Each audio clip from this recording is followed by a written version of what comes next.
So, in this new year, um, I'm going to continue to do a lot of things that I've been doing in the past. Starting from last year, I started doing political commentary as well as life coaching informationals, where I give information about relationships, love, and friendships, and self help, and all of those things. And I'm going to continue to do that going into 2019 as well.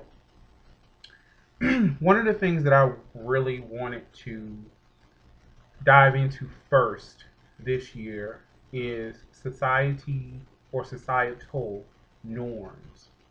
Um, One of the most interesting things that I think I have really seen in the 33 years that I've been alive is norms.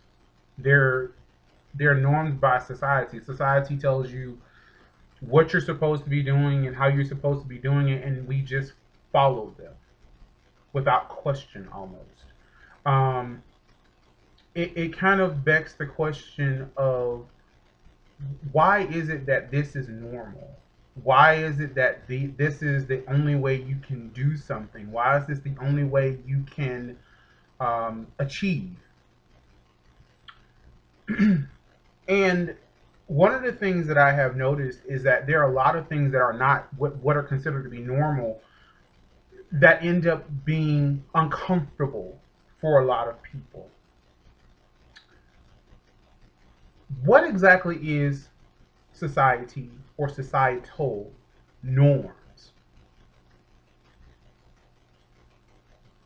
A man marries a woman has children, the man goes to work, the woman may stay home or she may work. She may have an education, he may have an education.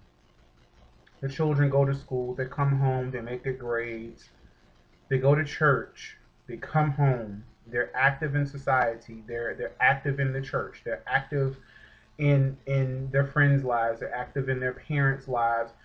There are so many social norms that we have that it kind of makes a person question, okay, so who made these rules and who said that this is the only way that a person can live?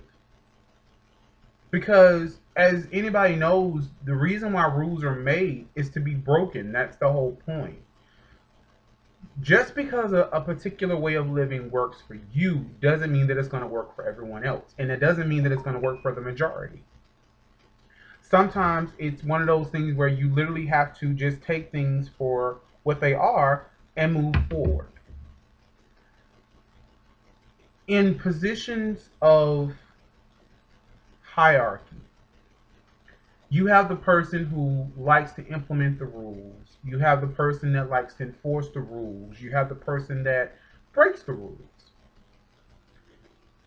Societal norms are what I consider to be somewhat of a lie. I say that because when you have a person who's happy, they're not hurting anybody, they're not doing anything to anybody, they're not doing anything to cause any harm to anyone else. They're just living what they would categorize, or as what's being played now, living their best life, living their truth, living their unapologetic truth. Somehow causes strife with people who are living a normal life.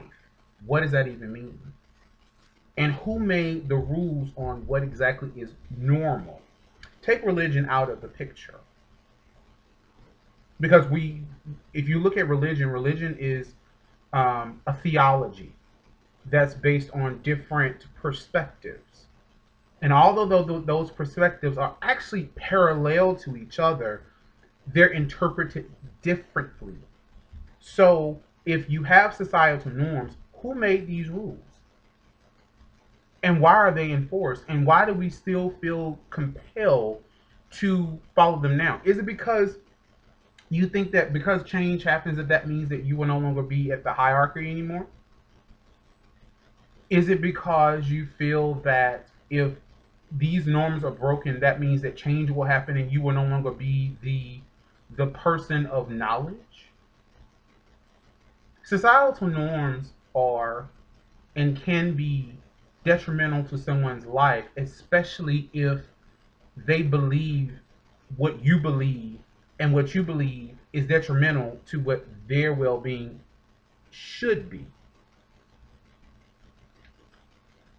One of the saddest things about people being uncomfortable with things that are not normal, normal, is it makes you uncomfortable.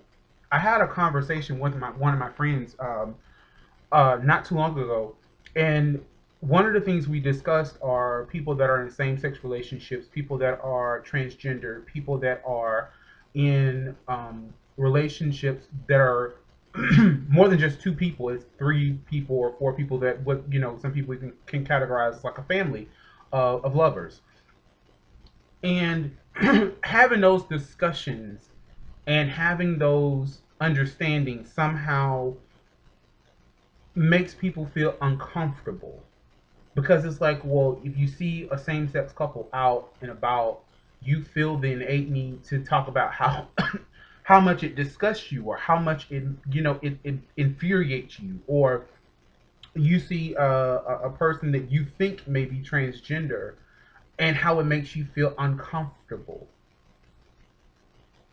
But what does that have to do with you? It doesn't affect anything that's going on in your life. It doesn't affect your job, doesn't affect your pay, doesn't affect the mortgage that you pay every month, doesn't affect the utilities that you pay every month, doesn't affect your marriage, doesn't affect your children. And I say I had children in that because my perspective is that if you are training your child up to be the reflection of you, then they're going to believe exactly the same thing that you believe, which means those norms that you consider to be right, they're probably going to keep them unless somehow they become educated and less ignorant.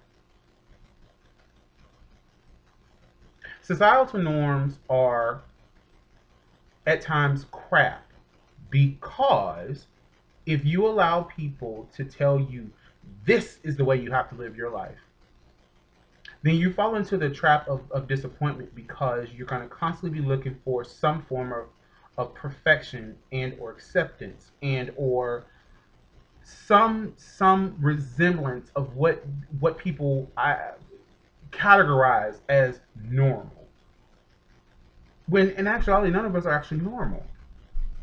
None of us are actually normal. Normal is just a term that's made to give a some type of a brand as to what's to be considered. So if you fall above normal, um, then you're almost a superhero. You fall below normal, then somehow you're the outcast. Something's wrong with you. You're flawed. There's an issue. And the funny part of it is not it's not that anything if there is anything wrong with you. Is that you make people uncomfortable. And coming to grips with understanding what making someone uncomfortable looks like is the immediate rejection of who a person is. The the words, the harsh words, the harsh comments, even the looks and stares can hurt a person. Thus the phrase, if looks could kill. Making a person feel uncomfortable is a part of life. It's a part of change. Although I think there's always a way to do things in a respective manner, or a respected manner, sometimes those type of gestures don't come across very strong, mainly because you're attempting to create a dialogue, or a opening for a person to receive whatever it is that you're trying to say without being ugly. But discomfort is what it means. It means to be uncomfortable. It's discomfort. It's not supposed to make you feel all good and fuzzy inside. Societal norms put you in a box, and everybody don't fit in certain size boxes. And if you don't fit inside of that box of what they consider to be normal, then there's something wrong with you and not them. There's nothing wrong with being who you are. There's nothing wrong with being a person who believes what they believe. There's nothing wrong with being a person who loves another person. There's nothing wrong with you, period. But societal norms will make you believe that there is something wrong with you, that there is a problem, that there is an issue with you, when in fact, there actually isn't an issue with you. Societal norms have consumed a lot of people, especially religious people. It's really consumed a lot of people, especially religious people, because the idea is that if you're not living a particular kind of way, then somehow you're not good enough. Your value is less than, and that's not true. It's unfortunate that people even have to hear those things, because when you think about religion, the idea is that you're supposed to feel comforted. You're supposed to feel as if you're a part of something that's bigger than yourself, and not to feel like an outcast. And unfortunately, when you deal with people that are in deeply religious people, it can be a challenge at times for not just your end, but for them to step out of themselves and say, okay, wait a minute. Although I believe this, that doesn't mean that this person over here believes it, but it doesn't make them a bad person. I've said this in multiple videos that I've done, is that I actually am really good friends with atheists. With two of my good friends are atheists, and I think the thing that's very interesting about them is that they are very good people. They have morals, and it's not engulfed in a religion. It's just treating people the way you want to be treated, and there's a transaction of, okay, I'm going to treat you with respect. I'm going to perceive that you're going to treat me the same way. And if you don't, then you can either continue on with the friendship with those folks, or you can break off that relationship. But at some point, you have to be in a position to understand that everybody may say that they have these morals and values, but they actually don't. And you don't want to associate yourself in a situation, or within a situation that could cause you harm, whether it's emotional, physical.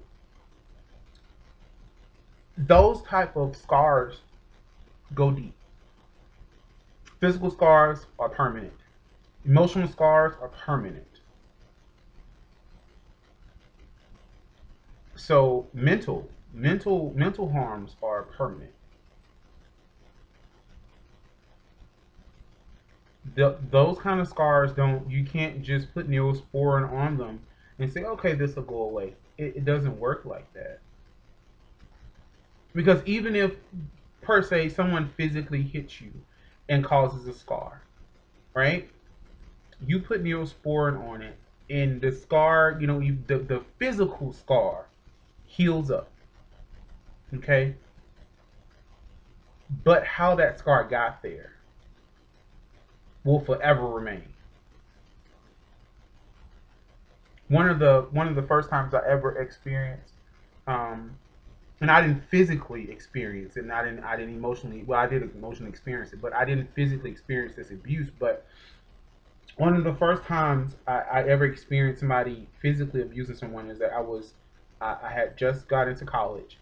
And it was my first year in college, and there was a gentleman and a young lady who used to come into the library. I was a library assistant my first year in college. And she would always come in and do his homework for him and papers and all that stuff.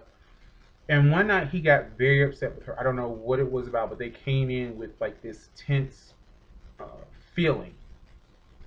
And he went out into the hallway and where the computer lab was and where their argument took place was by a door, and beyond that door were steps. And I remember he got upset. She ran behind him, and all you heard was this loud thud of him pushing her out that door and down those steps. And the hardest thud was her being pushed into the door, which the door, the handles pushed in and slammed up against the door, and then her going through the door, and then you hear a tumble, and it's her tumbling down the stairs. And for me, I was in disbelief because I had not experienced it, like visually seeing it myself.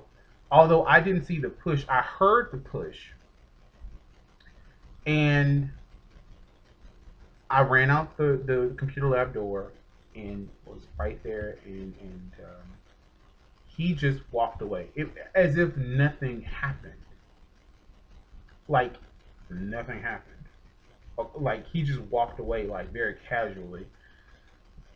I opened the door. She was kind of straddling her, trying to get her bearings to come back up the stairs. And I said, "Well, what happened?" I said, "What's going on?"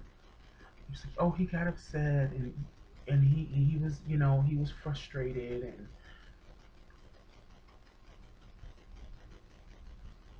making excuses for abuse is not a good thing." Also, something else that society will tell you to do at times is to make excuses because you don't want to cause any problems. Especially you hear it a lot within families, certain families, where it's you don't make a scene, you don't say this, you don't do this. It's this idea of protecting an image, so to speak, versus okay, this person just did something to you, we need to get you to safety. No, you make excuses. Well, I didn't do that. I'm sorry. I was calling the police, and I called the police, and they hashed it out. Um, I think less than 2 days later, they're back together again. But that was actually one of the last times I saw them after after the incident happened, and they came back to the computer lab where I was. That was like the last time I ever saw them. Um, but it goes to my whole point of societal norms. To accept something like abuse, to accept something like making excuses, to accept something like a person who's super religious, who thinks that you're supposed to show hate toward another person that's different than you, or who doesn't see the world the same way you see it. Somehow that means that they should change because something is wrong with you. When there's nothing wrong with you, it's the idealism that's the problem.